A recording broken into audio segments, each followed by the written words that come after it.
In our facility here, we have currently about 15 to 18 vehicles.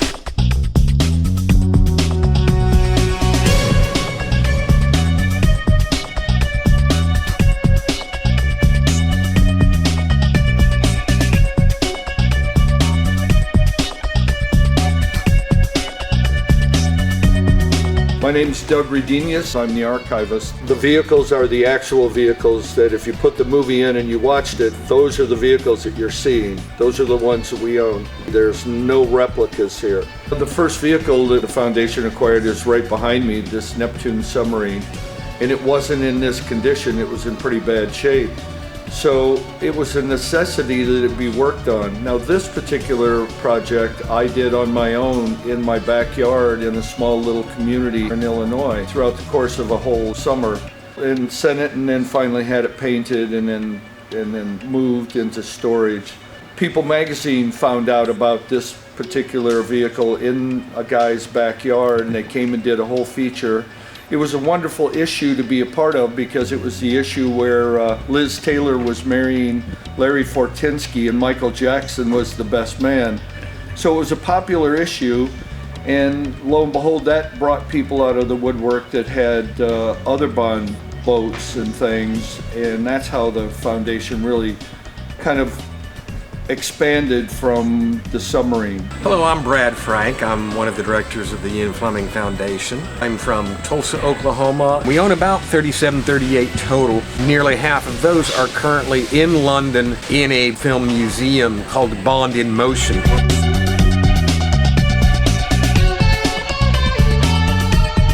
It's an exhibit that was put together by Eon Films, the film producers. Most of what is in that museum is still owned by Eon, but they have rented 17, 18 vehicles from us to put on display to supplement what they didn't have in their own archives.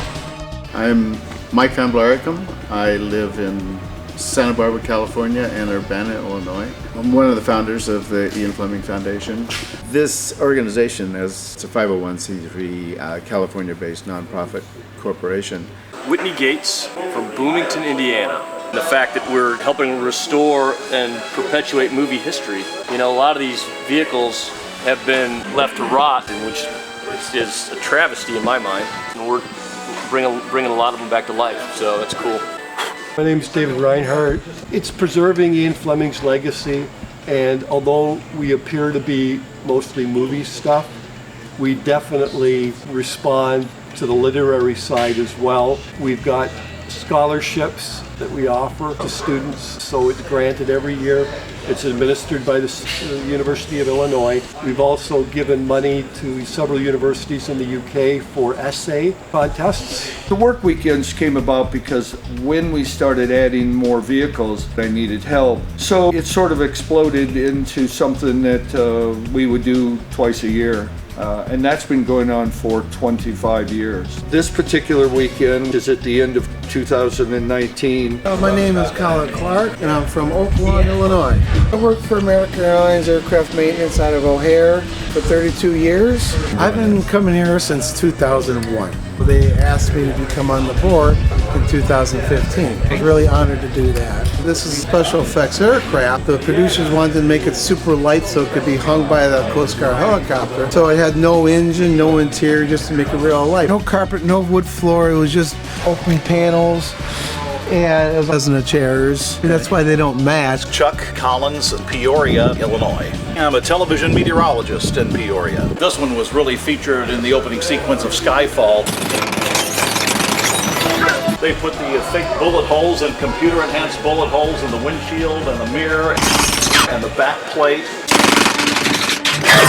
It looks like real bullet holes. My name is Chris McGregor. I live outside of Chicago in a town called Hoffman Estates, Illinois. This is what's special about this truck, is that this is the one that went on 2 wheels. They built this contraption here.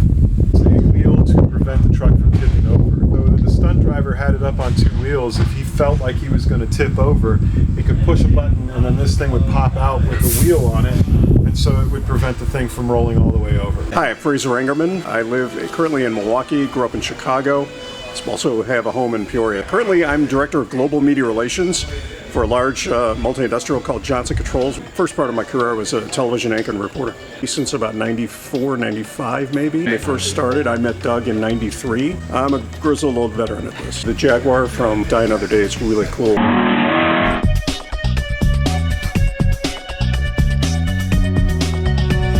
These two Parahawks are from The World Is Not Enough.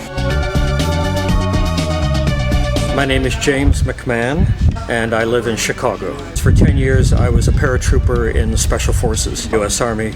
Now, I have a desk job at Northwestern University. This is a Switchblade, the skydiving device for soldiers. It's a real device. They only made a couple of them. The idea is that you get a long horizontal glide. You can fly outside the airspace of a country you need to infiltrate. When I saw it used in the movie, I thought this is something I would actually be qualified to try and would be a great kick. Hi, I'm Colin McGregor, 19 years old. I cleaned up the entire carpet, everything, sweeped up, and got a ton of the dead insects out of the little guts on the side. These seats were not the same color that they are now. I retired in 2007 from the Toronto Police Service. I was a police officer for 33 years. I mounted the Bahama plates on this Ford Mondeo, which was the first vehicle you see Daniel Craig driving as James Bond. For many years, I ran a bookstore. It was primarily science fiction. This helicopter appeared in the film From Russia with Love.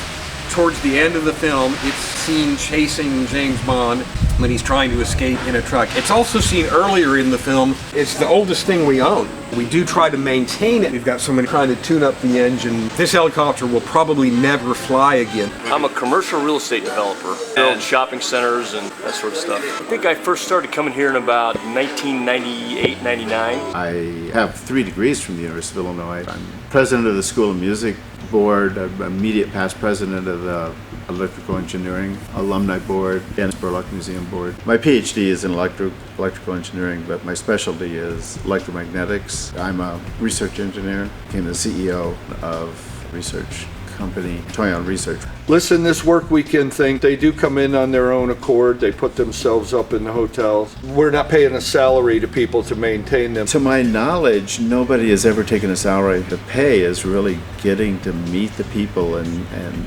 learn the history. To me, that's the fun part, is the people I've gotten to meet and the stories I've gotten to hear is well worth it all. They do it because they love James Bond. They do it because of the thrill of being around vehicles. It was just an opportunity to be around all these fantastic, amazing, one-of-a-kind vehicles. It brings me into the world of Bond. This is a world I would have never been able to get into. I'm sitting in a vehicle that a Bond actor sat in. Now, there's a connection between me, personally, and those movies, and seeing these vehicles in movies is a great experience and a great thrill. A love of Bond, a love of Fleming, a love of all the people who come here. These are best friends that I see only a couple of times a year when we gather to do these work sessions. You have a passion, mine is Bond, and I like sharing that with people who have a similar passion. Of course, we take good care of them. We take the group to dinner, and I think the largest number was over 25 people. Okay. They've come as far away as Japan, Sweden, Canada. I live in the city of Sarnia, Canada, right across the border from Port Huron, Michigan. 6.5 hours drive. It's about 3.5 hours. If we receive it, if it's functioning when we receive it, we want to maintain it and keep it functioning. If it's not functioning, we don't restore it to functionality. Our main focus is to restore it cosmetically, so that when it then gets put into a museum or taken to a car show or a movie screening or a film convention or something like that, we just want it to look really nice sitting there when people look at it. Some material I have, I just make sure that it's going to clear this. Here.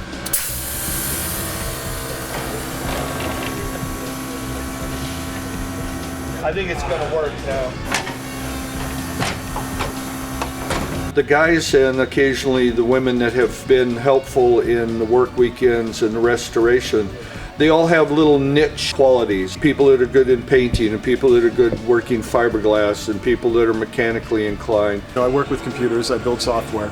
So anything that's computer-based, they ask me to do. I do quite a bit of the organizing. Masking and taping and painting has been my forte. I basically hang out in this boat. Finalist in fabrication. So when other people do the fabrications, but they're not quite right, and they need to be bent, tweaked, twisted for the final, I guess that's what I do. I get into the cramp areas, I'm the delivery guy. And do troubleshooting and whatever it takes on any situation on the vehicle. Stuff like this, touch-up paint. I'm pretty much jack of all trades. I did the license plates, which was just an AMC logo on the Hornet man with the golden gun. I can paint, I can screw a nail in, but that's the extent of it. I'm not very mechanically inclined. One time went through all the cars and vehicles here and wiped down the inside and outside of them. And that was my job for an entire work weekend, just clean up all the cars. Then I'm the official cook for the Ian Fleming work weekends. I do the barbecue grill, and I'm really super happy about it because, like I said, I'm not mechanical, but I know exactly what I'm doing on a barbecue. Great to cook for all these guys. Several are just models, actual special effects models used in the films. One thing we're very picky about is not having replicas.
Our hope is that we're permanently a part of the partnership that we have with the producers that own the copyrights. We are part of their huge exhibit in England called Bond in Motion.